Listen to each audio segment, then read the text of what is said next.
New Zealand has the highest rate of domestic abuse per capita in the developed world. Abuse needs silence to thrive. In this series, Simone Butler, herself a survivor of a vicious attack by her ex-partner, meets those brave enough to break their silence.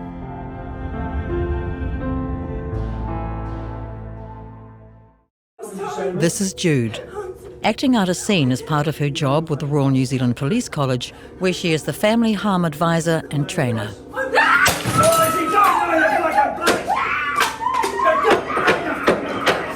Her training program is designed to encourage understanding and empathy for those who may work on the front line of domestic abuse.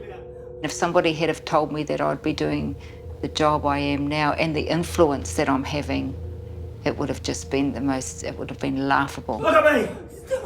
Look at me! I was asked to design and develop a training curriculum and program for the recruits, and that came about because there was this wonderful attitudinal change within the police around our focus towards victims and family harm.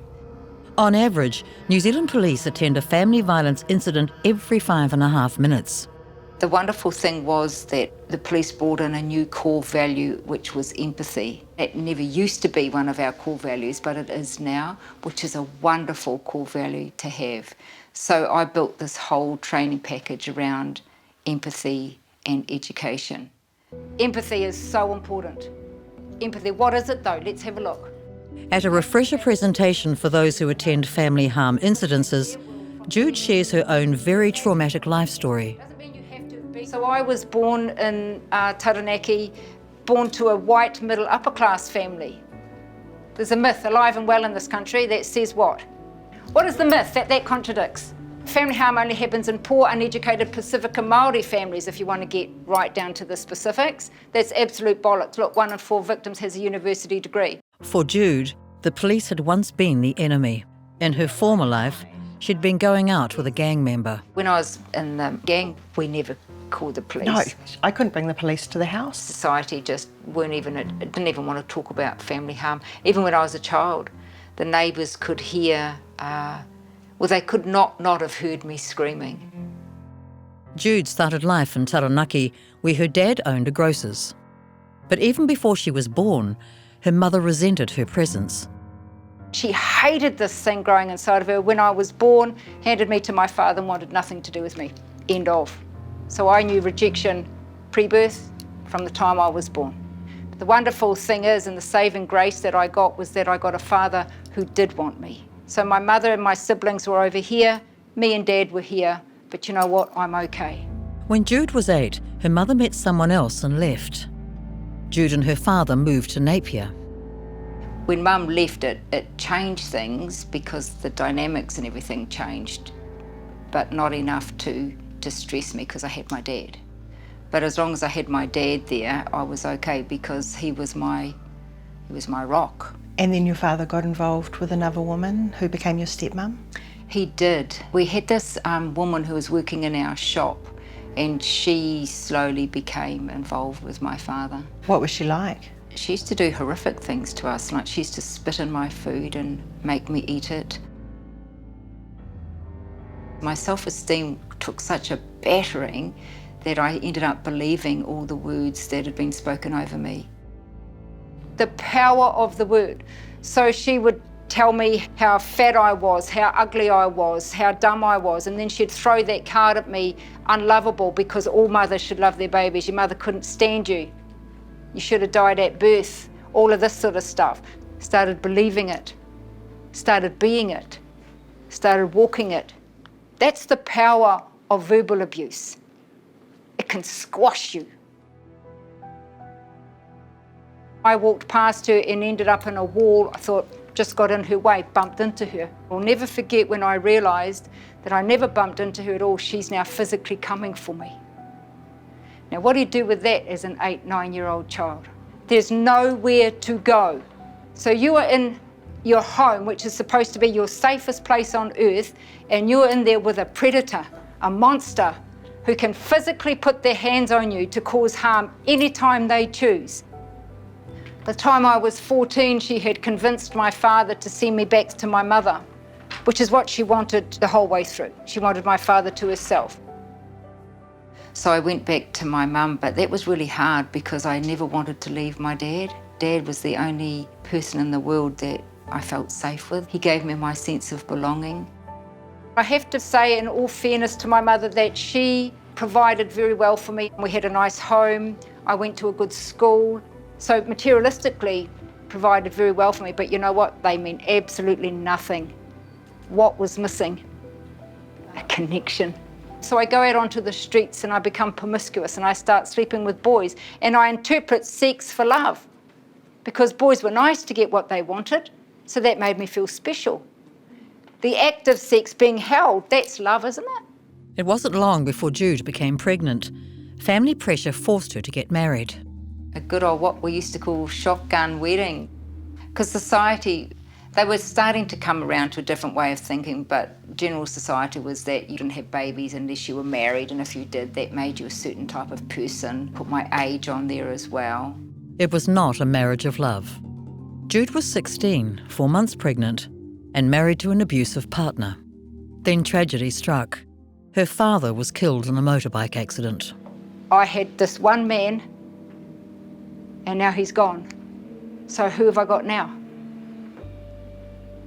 4 months after he was killed, my mother died of cancer, and it all just got too much for me. So I ended up taking my baby, and I left my husband, and I started getting heavily involved in drugs and alcohol. I started using every day, just so I could breathe just a little bit easier, just for a bit, you know. What I've decided to do is what will help me in this world, make me feel better, is if I find someone to replace my dad. That's 7, because I've just turned 17, so that's good old 17-year-old logic, isn't it? It's perfect.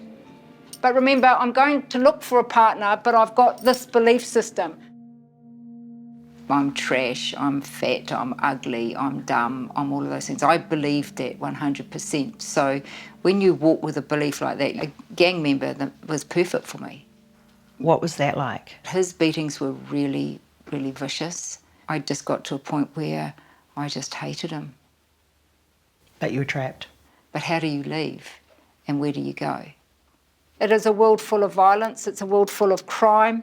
We had weapons hidden in panels of the walls. We had weapons hidden under floorboards. We had drugs stashed everywhere. We used to sleep with a sawn-off double-barrel shotgun in our bed. It wasn't long before this partner ended up having me breathing the same air of terror that my previous partner and my stepmother had me breathing.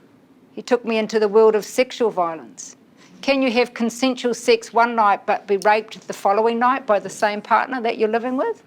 We don't talk about sexual violence enough in the context of family harm. It's just a whole another level of degradation and violation when you're sexually abused. And it was really a message, really. He was saying to me after he had beaten me physically, then he would rape me, and it was just letting me know that there are no parts of your body, your mind, That he doesn't own. That he doesn't own. He owns them all.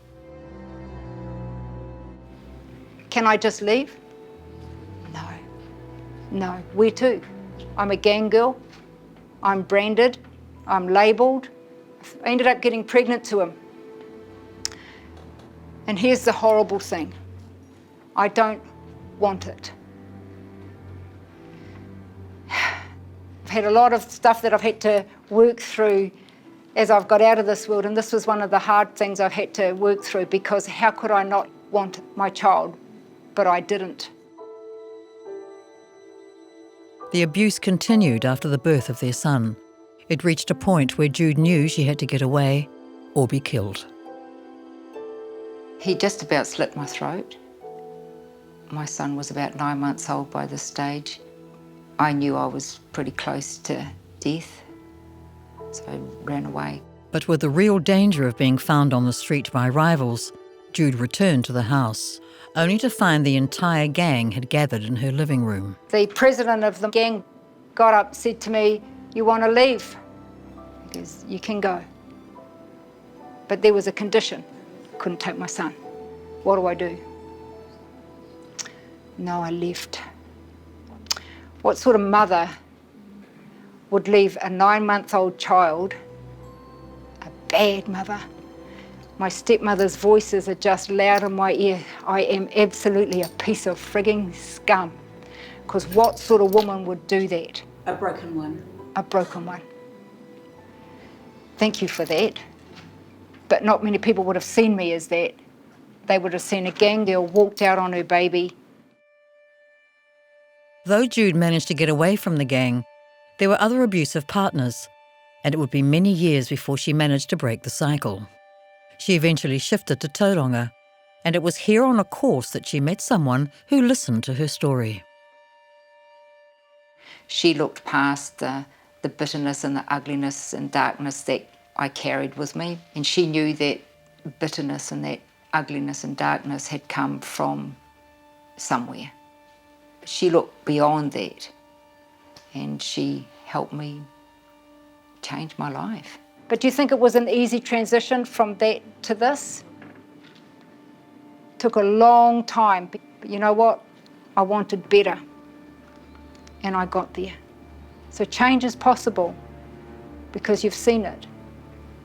And I'm no better than anybody else, but I'm no less than anybody else either. And if I can do this, others can do it as well.